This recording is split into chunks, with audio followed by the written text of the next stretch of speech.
Command a high-speed SWAT team, take down bad guys, and rescue civilians in Ready or Not. Welcome everyone to another Sergeant Sentinel gaming review video. I'm SSG, aka Sergeant Sentinel, and today we're talking about Void Interactive's tactical first-person shooter called Ready or Not that places you in the boots of a SWAT Team Commander. But before I get into that, I want to say thanks if you're watching this video. I do greatly appreciate it. Hit that like button if you enjoy it. Be sure to share this video with someone else who may find it entertaining or they're thinking about checking out this game. And as always, subscribe to my channel if you're not already subscribed and hit that bell icon so you can be notified when I upload new content. Last but certainly not least, please leave a comment in the comment section below if you do have something to say. I love to read you guys' comments. Now, a lot of people have kind of been conditioned by Call of Duty, and they believe that most shooters are going to be like Call of Duty. Ready or Not is not that type of shooter. Now, Call of Duty did lean more heavily on being realistic than past entries. It's less arcade-like, sure, but it still is not the same type of shooter as Ready or Not. Now, you also have Battlefield that had Battlefield Hardline, but of course Battlefield Hardline was still essentially Battlefield, very arcade-like when you compare it to a game like Ready or Not. And even though Battlefield Hardline did not necessarily do as great as Electronic Arts might have hoped, there were still a lot of people that enjoyed that type of experience and enjoyed the ability to play as a police officer when combating bad guys. I think that kind of showed that there was a market for this type of game, and fortunately for people that want to play as cops, Ready or Not has you covered. Now, I'm a big-time gun guy, and I love firearms, having spent almost a decade in the Army, most of that time with combat arms units. I am all about tactical urban warfare and basically having the right tool for the job. And Ready or Not excels in that regard. It lets you basically custom fit your loadouts for different types of situations that you're going to be going into, dependent on which mission you're going to be tackling. Some of them will have more civilians around, so you got to watch over penetration. Other ones may not have as many civilians, or they're going to be more remote, so you can use armor-piercing rounds and assault rifles. And this game really allows you to customize every single operator in your SWAT team, including yourself. And it allows you to basically have a lot of what's called agency. Now, what I mean by agency is it gives you the feel as if you truly are in control over how your SWAT team is configured and what their primary focus is, or what their primary and secondary focuses are. And it helps you to feel as if your choices are going to maximize chances of success for the mission that you're going into.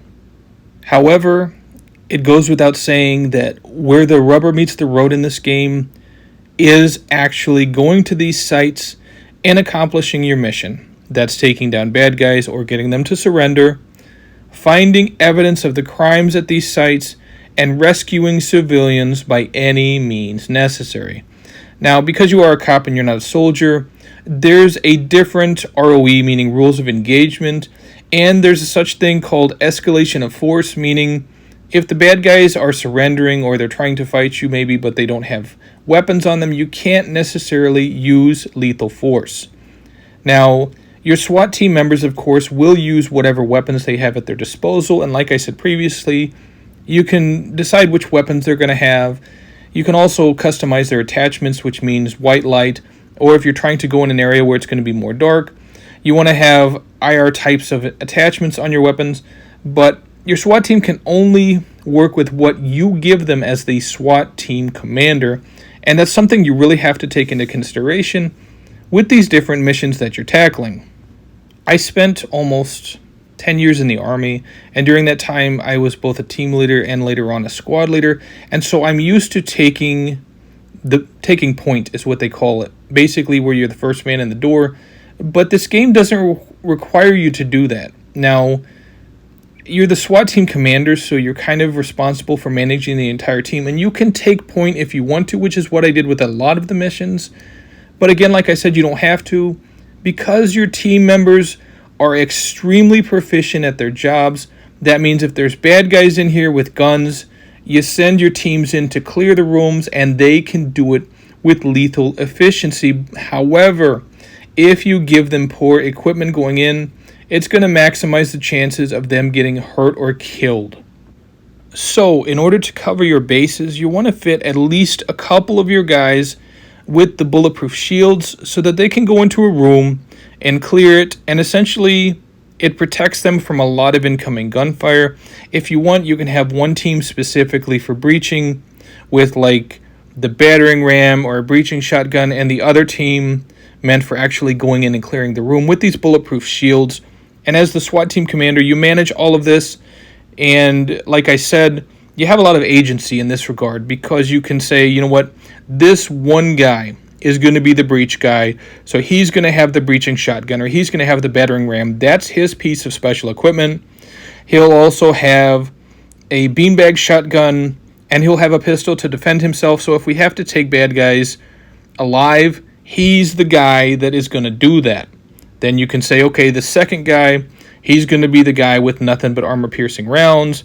He's going to go in, he's going to clear this area of hard targets. You get the opportunity to basically decide how you want to configure that team. And in my opinion, that's one of this game's greatest strengths. Also, I do want to point out that each of the missions is unique. Some of the storylines within these missions overlap with other missions you will encounter later, and not one of them will have you bored, although some of them might have you running around trying to figure out what you're supposed to do, just because there might be a civilian in a corner somewhere that you haven't found yet. Now, a big part of these missions is managing your team's health. Now, if you're killing a lot of bad guys and you're taking a lot of gunfire, their health is going to suffer.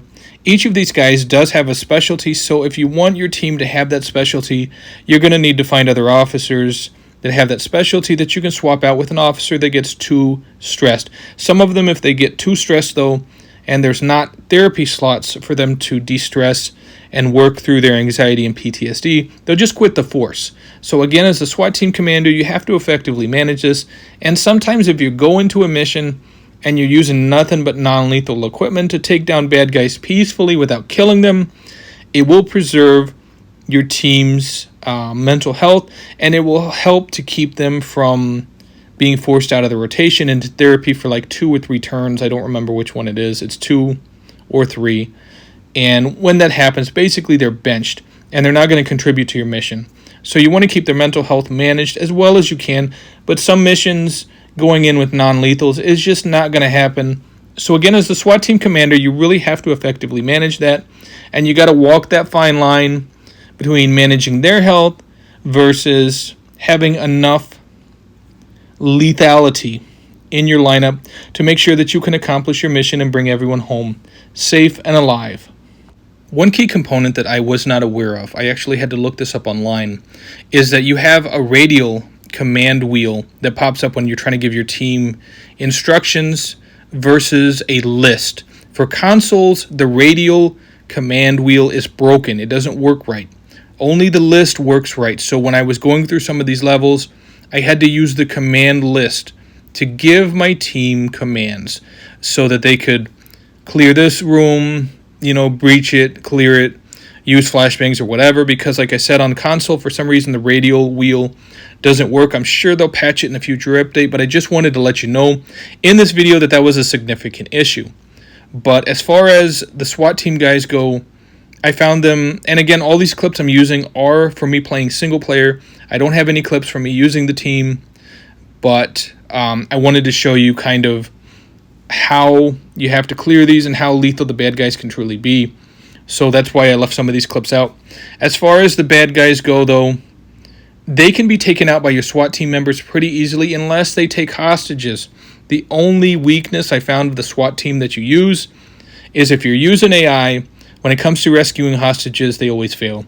Like 10 out of 10. They can't hack it. But other than that, they're squared away. And I would say Ready or Not is a truly amazing tactical first-person shooter. Probably the best one that I've ever played in my life. So if you like these types of games, this is definitely one that you need to pick up. Anyway, that's it for this review video. Thank you so much for watching. I do greatly appreciate it. Hit that like button if you enjoyed it. Be sure to share it with other people who might find it entertaining. And be sure to subscribe to my channel. And as always, check out the other videos on my channel as well. I do greatly appreciate it. This is SSG, aka Sergeant Sentinel. Thanks so much. Take it easy, gamers.